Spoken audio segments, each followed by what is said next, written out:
क्योंकि हम ये मानते थे कि युवा कैसे समाज का सहयोग कर सके, क्योंकि आज के दिन में यूथ चाहता है कि मैं पढ़ाई करूं, कोचिंग करूं। तो सर हल्द्वानी की बात करते हैं। आप हल्द्वानी, जैसा आपने कहा आप हल्द्वानी के रहने वाले, हल्द्वानी आपका शहर है, तो हल्द्वानी को लेकर क्या प्लान्स हैं, आप क्या सोचते हैं? और मैं तो मानता हूं शहर के हर व्यक्ति की जिम्मेदारी है इस हल्द्वानी के लिए कुछ ना कुछ करने की। बिल्कुल। तो उसमें मैं भी अपने आप को एक मानता हूँ। लेकिन अभी हाल ही में कुछ समय से जो हम भी देख रहे हैं कि आपका सोशल मीडिया काफ़ी चमक गया है, कई लोगों के बीच में दिख रहे हैं आप, यूथ के बीच में भी, समाज के बीच में भी, हल्द्वानी में लोगों के बीच में काफ़ी उठना बैठना बढ़ा है। तो ये किसी रणनीति की तरफ कोई इशारा समझे सर? नमस्कार, मेरा नाम है श्वेता पंत और स्वागत है आपका उत्तराखंड दर्शन में। आज हमारे साथ एक खास मेहमान जुड़े हैं जिनका नाम है कौस्तुभानंद जोशी जी, जो भाजपा के प्रदेश कार्यालय प्रभारी हैं। बहुत बहुत स्वागत है सर आपका हमारे चैनल में। नमस्ते सर। तो सर आपके बारे में कुछ जानते हैं। सबसे पहले आपका एक बहुत ही फेमस सा एक चीज़ है जिसके बारे में शायद बहुत लोग हल्द्वानी के जानते हैं, वो है चित्रशिला घाट पर जो स्वच्छता अभियान चलाया गया था। कई लोग उससे जुड़े, एक काफ़ी बड़ा ऐसा एक इवेंट बना जिसे कई मीडिया चैनल से भी कवर किया। तो उसके बारे में सर हम कुछ जानना चाहेंगे आपसे। माँ भगवती का आशीर्वाद रहा हमारे कुमाऊं के क्षेत्र में। हल्द्वानी जो कुमाऊं का द्वार कहा जाता है, रानी बाग एक स्थित है जहाँ चित्रशिला धाम है। एक मान्यता है कि जो माँ गार्गी बहती है, क्योंकि हिंदू धर्मशास्त्र में बताया गया है कि नदी तट पर ही सर्वदा किया जाना मान्यता है। तो उसी मान्यता पे जो हमारा एक घाट है चित्रशिला धाम, जहाँ ऋषि मुनियों की तपस्थली रही है, गर्ग ऋषि की तपस्थली रही है ना, मार्कंडेय ऋषि की तपस्थली रही है, गार्गी बहती है। तो जब हम लोग जाते थे हमने देखा वहाँ पर लोग दाह संस्कार की परंपरा तो निभाते हैं, लेकिन दुख तब हुआ जब लोग अपने परिजनों की दवाइयाँ, पुराने कपड़े इत्यादि सब वहाँ डाल के जाते थे। और डालने के साथ ही साथ पूरा कूड़ा नदी में और अधजली लकड़ियाँ।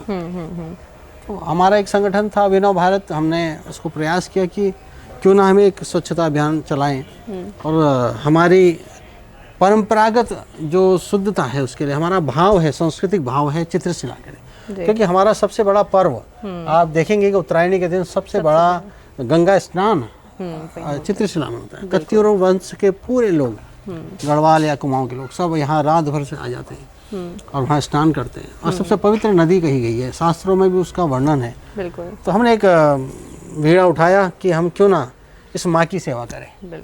तो उसी सेवा में सारे टीम जुड़ गई और शुरुआत डर के साथ हुई, क्योंकि मुझे याद है कि हम बचपन में भी कोई अगर अर्थी जाती थी तो परिवार वाले पीछे कर देते थे कि बच्चों को झसका, पहाड़ी में ना झसका कहते हैं।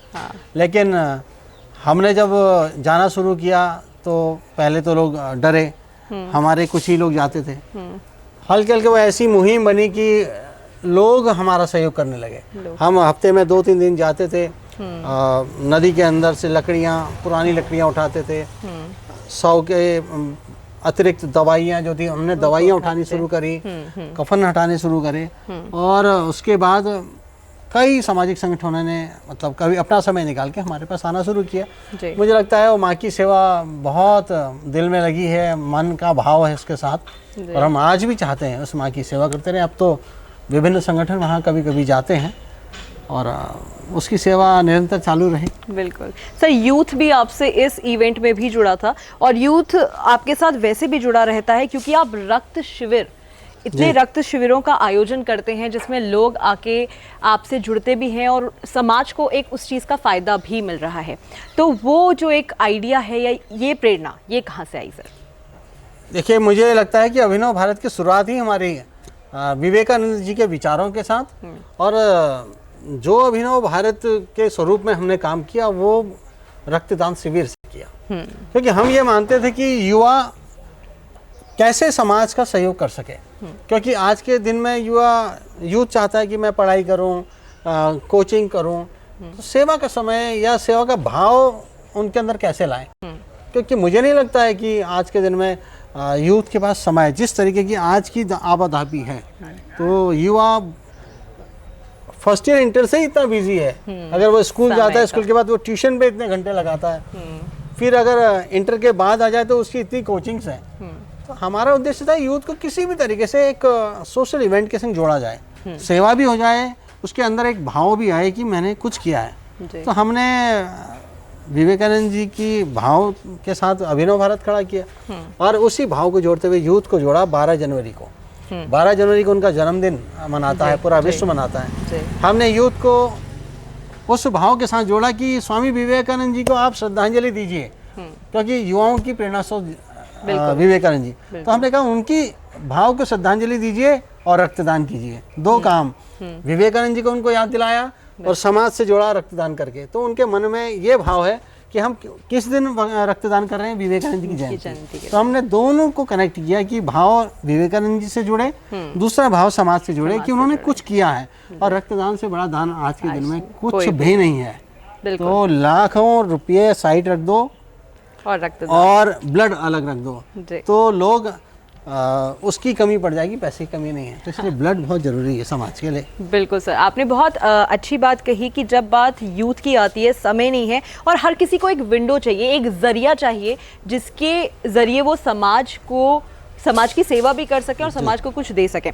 सर अब फ्यूचर पे आते हैं, भविष्य की बात करते हैं। यूँ तो हम इतने सारे आपके कार्यों के बारे में बात कर चुके हैं और आप काफ़ी एक्टिव रहे हैं सोसाइटी में भी, यूथ के बीच में भी, इतने सारे आपने इवेंट्स भी करवाए हैं। लेकिन अभी हाल ही में कुछ समय से जो हम भी देख रहे हैं कि आपका सोशल मीडिया काफ़ी चमक गया है, कई लोगों के बीच में दिख रहे हैं आप, यूथ के बीच में भी, समाज के बीच में भी, हल्द्वानी में लोगों के बीच में काफ़ी उठना बैठना बढ़ा है। तो ये किसी रणनीति की तरफ कोई इशारा समझे सर? नहीं, रणनीति नहीं है। हम राजनीतिक व्यक्ति हैं और समाज से जुड़ के हमने ये राजनीति शुरू करी है, क्योंकि सामाजिक कार्यकर्ता के नाते ही मुझे लोग पहले से जानते हैं। आज मैं भारतीय जनता पार्टी का प्रदेश कार्यालय सचिव हूँ। आज मैं भारतीय विश्व की सबसे बड़ी पार्टी का कार्यकर्ता हूँ। आज मैं विश्व के सबसे बड़े चर्चित और सबसे प्रसिद्ध लोकप्रिय नेता नरेंद्र मोदी जी जिसके प्रधानमंत्री हैं, मैं उस पार्टी का हिस्सा हूँ।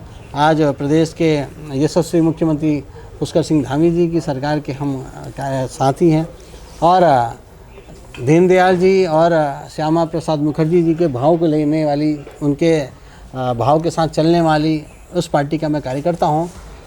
उसी के नाते निरंतर हम चलने वाले लोग हैं। हर दिन पार्टी का एक कार्यकर्ता हर दिन उसमें लगा रहता है और उसी के नाते मैं हल्द्वानी में घूम रहा हूँ। मेरा घर है, मेरी पैदाइश यहाँ की, मैंने जीवन का सबसे बड़ा हिस्सा यहाँ अभी तक जिया है और ईश्वर ने चाहा तो बहुत बड़ा हिस्सा हम यहीं जीने वाले हैं।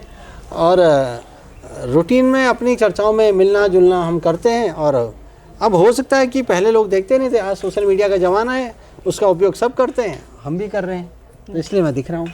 तो सर हल्द्वानी की बात करते हैं। आप हल्द्वानी, जैसा आपने कहा, आप हल्द्वानी के रहने वाले हैं, हल्द्वानी आपका शहर है, तो हल्द्वानी को लेकर क्या प्लान्स हैं? आप क्या सोचते हैं, किस तरीके से हल्द्वानी का विकास आपके नज़रिए में है? देखिए, हल्द्वानी तो अपने आप में सबसे बड़ा शहर है भाई। अगर देहरादून के बाद दूसरा अगर कोई माना जाता है, जैसे कुमाऊं का द्वार कहते हैं, हल्द्वानी है।